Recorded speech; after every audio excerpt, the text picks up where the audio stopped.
about going to your neighbor's house that you've never been to, knocking on the door, asking them to let you in, and to turn the lights out and let you walk around in the middle of the night feeling your way around.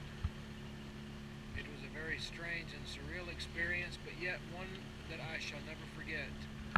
Jeremiah 33:3 says, "Call to me, and I will show you great and mighty things which thou knowest not." And that has surely happened just tonight. As my first night fully at sea, I have seen and done things that I certainly and surely knew not. And God my Father, my amazing friend, my best friend, my Lord, my King, my Redeemer. How appropriate to talk about my King here in England and Britain.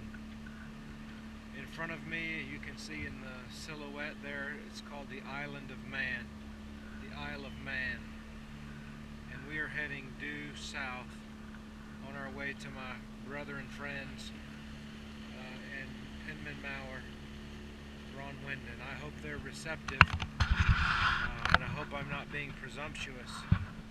Over here you can see the tip of Ireland, and so we're heading further down. Love you guys. Thank God for you. Thank God for Jesus.